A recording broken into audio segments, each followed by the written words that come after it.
안녕하십니까, 시청자 여러분. 2023년 7월 17일, 서울은 푹푹 찌는 여름의 절정에 달했습니다. 찜통 같은 더위가 도시를 덮쳐 공기는 끈적거리고 숨 막혔습니다. 수도 최고의 고급 주거와 보안을 상징하는 황란 아파트 B동 옥상. 숨 막히는 것은 날씨뿐만이 아니었습니다. 50대 청소부 박씨 아주머니는 주간 대청소를 준비하기 위해 무거운 청소 카트를 옥상으로 밀고 올라갔습니다. 썩어가는 음식물 쓰레기와 무언가 더 비릿하고 끔찍한 것이 섞인 역한 냄새가 코를 찔렀습니다. 죽은 쥐라도 배수구에 끼었나 싶어 박씨 아주머니는 얼굴을 찌푸리고 거대한 에어컨 실외기 뒤편 구석으로 향했습니다. 그리고 그녀는 비명을 질렀습니다. 그녀의 비명은 이른 아침의 가짜 평온을 찢었습니다. 고급스러운 공간 속에서 튀어나온 이질적인 소리. 그것은 쥐를 보고 지르는 비명이 아니라 극도의 공포에 질린 비명이었습니다. 시든 화분 옆, 회색 타일 바닥 위에 사람의 몸통 일부가 덩그러니 놓여 있었습니다. 목부터 발까지 파란색 침대 시트에 대충 쌓인 여성의 몸, 하지만 가장 끔찍한 것, 박씨 아주머니를 바닥에 주저앉게 만든 것은 바로 그 부재, 그 몸에 머리가 없다는 사실이었습니다. 그리고 경찰이 현장에 도착했을 때, 그들은 더 끔찍한 사실을 발견했습니다. 피해자의 10손가락도 깔끔하게 잘려나간 상태였습니다. 형사과장인 이진우 총경이 가장 먼저 현장에 도착했습니다. 52세의 나이, 그의 머리카락은 희끗희끗했고, 눈에는 수많은 밤샘 수사로 인한 깊은 주름이 새겨져 있었습니다. 하지만 그는 이토록 잔인하면서도 도전적인 현장을 본 적이 없었습니다. 범인은 단지 사람을 죽인 게 아니야, 이 총경이 젊은 수사관에게 나직이 말했습니다. 그는 흔적을 지우고 있어. 그는 피해자가 익명의 존재, 이름도, 나이도, 과거도 없는 유령이 되기를 원하고 있어. 황란 아파트는 즉시 봉쇄되었고, 수백 명의 경찰이 동원되었습니다. CCTV가 확인되었지만, 최신식 카메라 시스템에도 치명적인 사각지대가 있었습니다. 바로 가장 높은 층에서 옥상으로 직접 이어지는 비상계단이었습니다. 범인은 분명히 매우 치밀하게 연구했습니다. 수사는 막막하게 시작되었습니다. 피해자는 누구인가? 왜 여기에 있었는가? 누가 이토록 잔인하고 계산적으로 범행을 저지를 수 있었을까? 수백 명의 주민이 조사를 받았습니다. 아무도 이상한 소리를 듣지 못했고, 아무도 이상한 점을 보지 못했습니다. 두꺼운 방음벽을 가진 황란 아셔트는 무심코 범죄의 완벽한 가림막이 되어 주었습니다. 악마의 교향곡은 첫 음을 연주했고, 그것은 피와 미스터리의 붉은색을 띠고 있었습니다. 법의학팀이 남은 것들로 DNA를 확인하려 애쓰는 동안, 아무도 예상치 못한 곳에서 작지만 중요한 단서가 나타났습니다. 황란 아파트에서 약 3km 떨어진 공영 주차장. 보안 요원이 나흘 동안 주차되어 있는 흰색 베스파 스쿠터를 신고했습니다. 도시의 바쁜 일상 속 작은 이상 현상이었습니다. 차대 번호와 엔진 번호를 확인하자 수사관들은 소유자를 찾아냈습니다. 24세의 프리랜서 그래픽 디자이너, 아름답고 재능 있는 이하늘. 하늘의 가족에게 확인한 정보에 따르면 하늘은 정확히 나흘 전에 실종되었습니다. 이 총경이 직접 하늘의 가족을 만났습니다. 작고 아늑했던 거실은 이제 슬픔의 공기로 가득했습니다. 하늘의 어머니는 소파에서 기절한 듯 울고 있었고, 아버지는 굳은 표정의 남자로 텅 빈 눈으로 허공을 응시하며 멍하니 앉아 있었습니다. 하지만 가장 가치 있는 정보를 제공한 사람은 하늘의 약혼자 황국보였습니다. 국보는 성공한 건축가로, 점잖고, 그와 하늘은 연말에 결혼할 예정이었습니다. 그녀는 제가 아는 사람 중에 가장 멋진 사람이었어요. 국보의 목소리가 고통으로 갈라졌습니다. 하늘이는 아주 착했고 누구와도 원한을 살 사람이 아니었어요. 그녀에게는 전 남자친구가 있었어요. 그의 이름은 진민우예요. 진민우라는 이름은 속삭임처럼 흘러나왔지만 이 총경에게는 천둥소리처럼 들렸습니다. 진민우, 26세, 해외에서 졸업한 경제학 석사, 똑똑하고 잘생기고 세련되었습니다. 국보와 하늘의 친구들의 말에 따르면 끔찍한 초상화가 점차 드러났습니다. 민우와 하늘은 대학 시절부터 사귀었습니다. 민우는 하늘을 광적으로 사랑했지만 그것은 병적인 소유욕이었습니다. 그는 그녀의 모든 인간관계를 통제했고 이유 없이 질투했으며 하늘이 헤어지자고 했을 때 폭력적인 행동을 보이기도 했습니다. 1년 전 하늘은 온 용기를 다해 민우와 헤어졌습니다. 그녀는 이사하고 전화번호를 바꾸고 모든 연락을 차단했습니다. 그녀는 새로운 삶을 시작했고 그녀에게 안정감을 주는 남자, 국보를 만났습니다. 하지만 최근에 국보가 머뭇거렸습니다. 하늘이가 누군가 자신을 미행하는 것 같다고 말했어요. 가끔 나 아직 여기 있어라는 내용의 익명 이메일을 받기도 했고요. 조사실 전체가 숨을 죽였습니다. 모든 의심이 이제 단 하나의 이름, 진민우에게로 쏠렸습니다. 진민우를 찾는 것은 어렵지 않았다. 그는 새 여자친구 황마이와 함께 시신이 발견된 건물 맞은편 황란 아파트 A동 25층에 살고 있었다. 경찰이 문을 두드리자 민우 자신이 문을 열었다. 그는 단정한 실내복 차림이었고 잘생긴 얼굴에는 완벽하게 연출된 놀라움이 서려 있었다. 안녕하세요. 무슨 일이시죠? 진민우 씨를 몇 가지 문제에 대해 조사하기 위해 본부로 모시러 왔습니다. 한 수사관이 말했다. 민우는 눈썹을 치켜 올렸다. 입가에 비웃음이 살짝 스쳤다. 저요? 저는 아무것도 안 했는데요. 하지만, 협조하겠습니다. 민우의 침착함은 베테랑 수사관들조차 소름 돋게 만들었다. 그는 협조적인 태도를 보이며 모든 질문에 명료하고 논리적으로 대답했다. 그는 하늘을 사랑했지만 두 사람이 원만하게 헤어졌고 지난 1년 동안 그녀와 전혀 연락하지 않았다고 주장했다. 그는 하늘이 실종된 날에 대한 알리바이가 있었다. 그는 중요한 프로젝트를 준비하기 위해 하루 종일 집에 있었다고 말했다.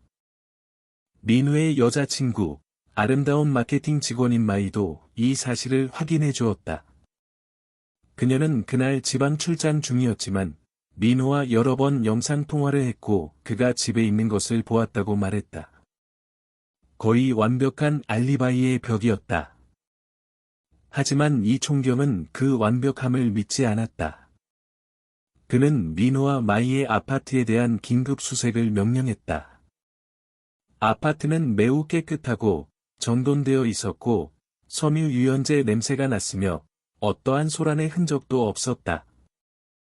수색팀은 샅샅이 뒤졌다. 그들은 혈흔을 찾기 위해 자외선 램프까지 사용했지만 아무것도 없었다. 또다시 막다른 길에 다다른 듯했을 때 작은 디테일 하나가 이 총경의 눈에 들어왔다. 욕실, 바닥 배수구 덮개 틈에 아주 새로운 긁힌 자국이 있었다. 마치 누군가 날카로운 물건으로 그것을 들어 올린 것 같았다. 배수구 덮개 열어, 그가 명령했다. 필터망 아래, 항상 약간의 물이 고여있는 유자형 파이프 안, 기술자들은 그들이 감히 기대하지 않았던 것을 찾아냈다.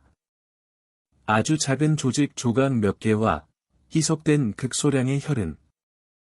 검사를 위해 보내졌고, 결과는 특별수사팀 전체를 충격에 빠뜨렸다.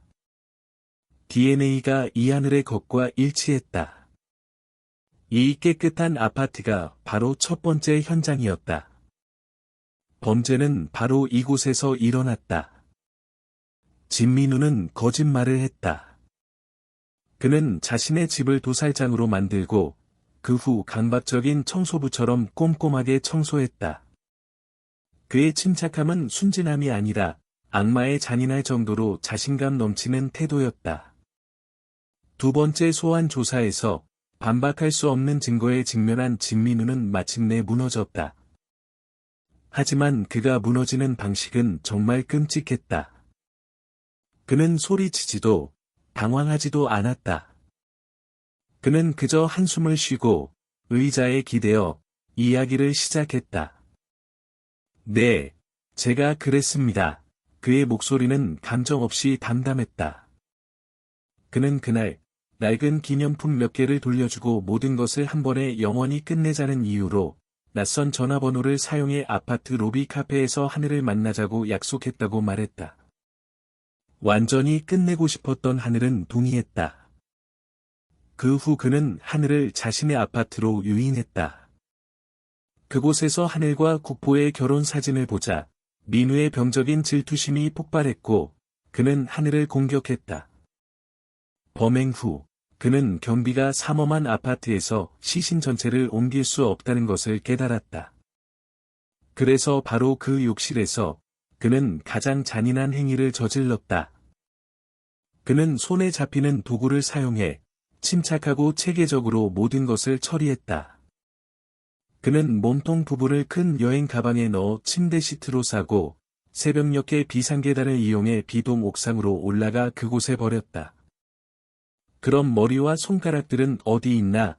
이 총경이 날카로운 목소리로 물었다. 민우가 입꼬리를 올리며 차갑게 웃었다. 배낭에 넣어서 오토바이를 타고 영동대교에 가서 한강에 던져버렸습니다. 절대 찾지 못할 겁니다. 이야기는 끝난 듯했다. 사랑 때문에 벌어진 비극, 자존심에 상처 입은 냉혈한 살인자. 동기, 범인, 현장까지 모든 것이 들어맞았다.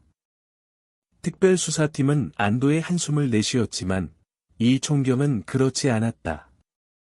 노련한 형사의 직감이 이 교양곡이 아직 클라이맥스에 이르지 않았다고 어딘가 어긋난 음표가 있다고 말해주고 있었다. 민우의 자백은 비록 상세했지만 너무나 매끄럽고 완벽해서 마치 미리 쓰인 각본을 낭독하는 것 같았다. 한강에서의 대규모 수색은 아무런 성과도 없이 끝났다. 여름에 거센 물살이 모든 것을 너무 멀리 휩쓸고 갔을지도 모른다. 사건은 검찰로 송치되기 위해 수사 종결이 제한되었다. 증거는 너무나 명백했다. 하지만 이 총경은 여전히 마음이 편치 않았다. 그는 팀에게 마지막으로 한 가지 일을 더 하라고 요청했다. 자백과 휴대전화 위치 데이터를 기반으로 민우가 시신을 유기하던 날 밤의 모든 동선을 재구성하는 것이었다. 모든 것이 들어맞았다. 민우의 아파트에서부터 영동대교까지. 하지만 이동통신기지국, BTS, 데이터와 교차 비교했을 때 이상한 점이 드러났다. 민우의 휴대전화는 분명히 다리로 이동했지만 그가 배낭을 버리고 있었다고 주장하는 20분 동안 그의 휴대전화 신호는 다리가 아닌 다리 근처 작은 골목 깊숙한 곳에 있는 한 기지국에서 거의 움직이지 않았다. 그곳은 황란 아파트의 화려함과는 완전히 대조적인 허름한 노동자 주거 지역이었다. 그는 강에 버리지 않았어. 이 총경이 단언했다. 그는 다른 곳으로 갔어. 그는 무언가를 숨기고 있어. 한 수사팀이 즉시 그 골목으로 파견되었다. 그들은 집집마다, 공터마다 샅샅이 뒤졌다. 몇 시간의 수색 끝에 골목 끝에 버려진 산업용 쓰레기통에서 그들은 배낭을 찾아냈다. 그리고 그 안에는 그들이 찾고 있던 것뿐만 아니라 다른 무언가가 있었다. 사건의 양상을 완전히 바꾸어 놓을 무언가. 하늘의 시신 일부 외에 배낭 안에는 하늘의 사이즈가 아닌 피 묻은 여성복 한 벌과 역시 피 묻은 작은 과도가 있었다. 이 칼에서 나온 DNA는 피해자의 것 외에 다른 사람의 지문이 있었다. 진민우가 아닌 다른 사람. 그 지문은 국가 데이터베이스와 대조되었고, 결과는 특별수사팀 전체를 경악시켰다. 지문은 황마이의 것이었다. 아름다운 여자친구, 확실한 알리바이가 있었고, 민우가 범인이라는 것을 알았을 때 울고 충격받은 척했던 사람. 마이는 즉시 체포되었다. 새로운 증거 앞에서 그녀의 위장은 완전히 무너졌다. 그녀는 더 이상 울지도 순진한 척하지도 않았다. 아름다운 얼굴은 이제 증오로 일그러져 있었고, 마이의 자백은 훨씬 더 끔찍한 진실을 드러냈다. 민우가 하늘을 죽인 것은 맞지만 질투 때문이 아니었다. 마이는 그녀와 민우가 미리 계획을 세웠다고 자백했다. 자존심 강한 민우는 하늘에게 차인 것을 받아들일 수 없었다. 그는 복수하고 싶었지만 그녀를 죽이는 방식이 아니라 그녀의 인생을 망치는 방식이었다. 그들의 초기 계획은 하늘을 납치해서 민감한 영상을 찍어 협박하고 약혼자 앞에서 망신을 주는 것이었다. 하지만 운명의 그날, 민우가 하늘을 아파트로 유인했을 때 하늘은 격렬하게 저항했다. 몸싸움 중에 하늘은 탁자 위에 있던 과도를 집어들었다. 배낭에서 발견된 바로 그 칼, 그리고 민우의 손을 찔렀다. 바로 그때 제가 출장에서 돌아왔어요. 마이가 조사실에서 소리쳤다. 그 장면을 봤어요. 저 빌어먹을 년이 감히 내가 사랑하는 사람을 다치게 하다니. 저는 참을 수가 없었어요. 저는 달려들었어요. 알고 보니 이성을 잃은 것은 마이였다. 질투와 분노에 휩싸여 그녀 자신이 칼을 빼앗아 하늘에게 치명상을 입혔다. 아니, 코아 대령이 고개를 저었습니다. 한 사람이지만 두 개의 역할을 연기하고 있는 걸세. 하나는 판매원 역할, 다른 하나는 비통에 빠진 사람 역할. 하지만 두 역할 모두 진짜의 아잉 응우엣은 아니지. 수사팀은 즉시 움직였습니다. 응우엣의 휴대전화 마지막 위치 추적 결과 7월 24일 밤 21시 47분에 신호가 끊겼습니다. 마지막으로 기록된 위치는 바로 전 흥다오 거리의 까뜨엉 디저트 가게 주변이었습니다. 그날 밤 응우엣이 9시에 떠났다는 GM의 진술과는 완전히 모순되었습니다. 그녀의 휴대전화 신호는 GM이 그녀가 떠났다고 말한 시점 이후 거의 1시간 동안 그곳에 있었습니다. 작은 단서였지만 그것은 거짓의 빙산을 깨뜨리는 첫 번째 망치질이었습니다.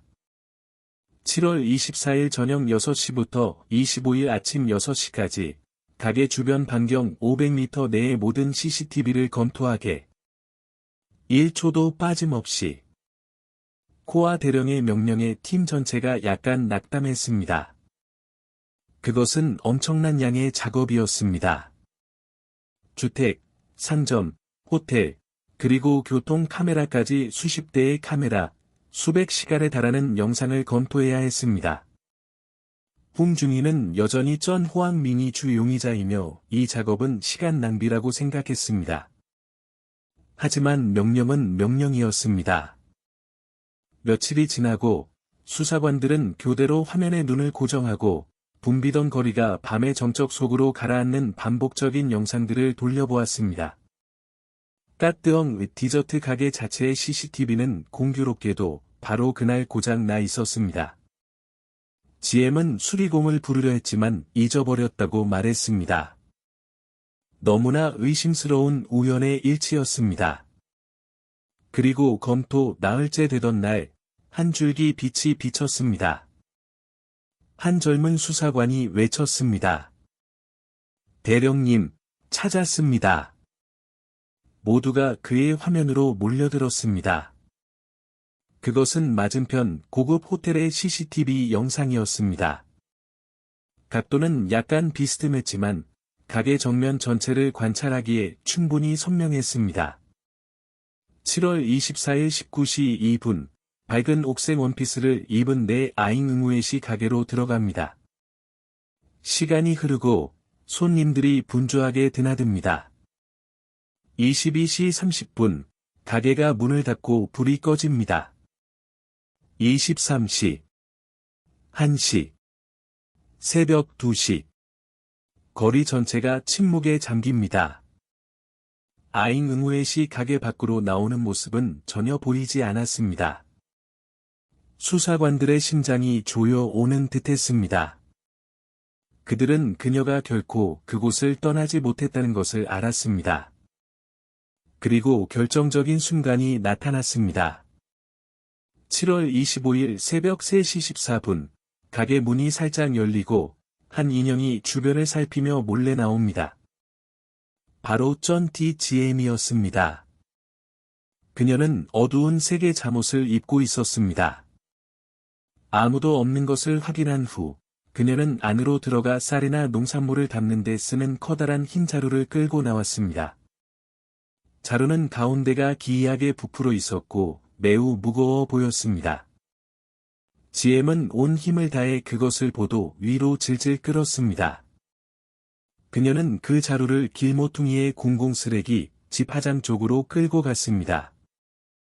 몇 분 후, 그녀는 빈손으로 돌아와 서둘러 집으로 들어가 문을 닫았습니다. 그 소리 없는 영상은 만마디 말보다 더 강력한 고발이었습니다. 즉시 한 팀이 시의 중앙 쓰레기 매립장으로 파견되었습니다. 힘들고 냄새나는 작업이었지만 모두는 그 중요성을 이해하고 있었습니다. 그들은 7월 25일 새벽 전 흥다오 거리에서 수거된 쓰레기 구역을 찾아야만 했습니다.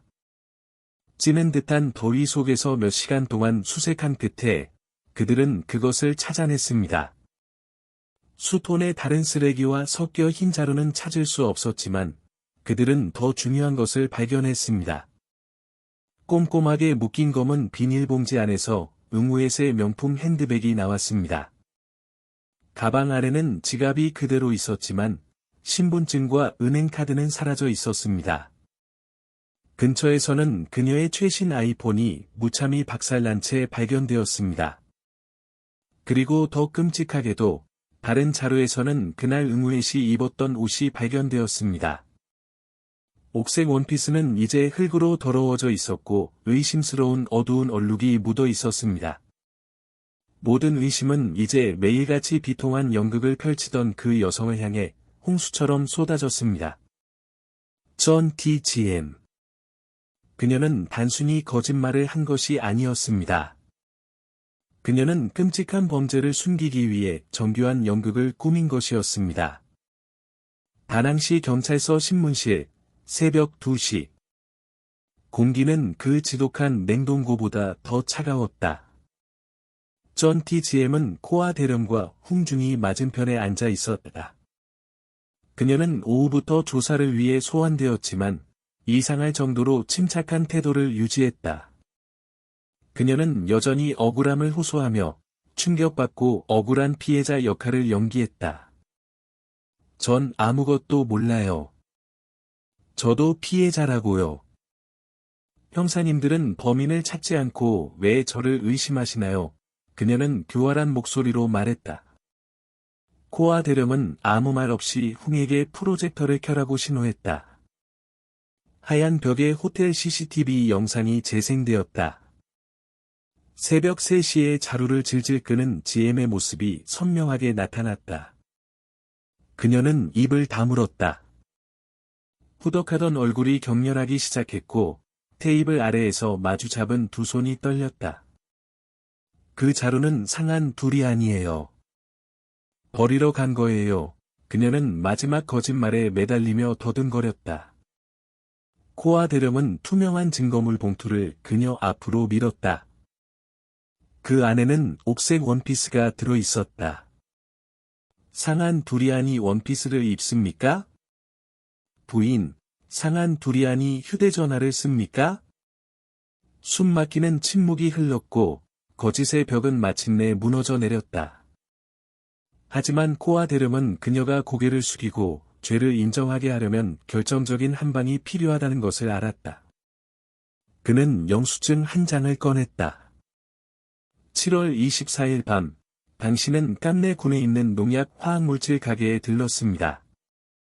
가축용 강력 수면제 한 통과 맹독성 살충제 한 병을 샀군요. 여기 영수증이 있고, 당신의 서명도 여기 있습니다. 이 물건들을 왜 샀습니까, GMC? 디저트 맛을 더 진하게 하려고 양념이라도 하려고요?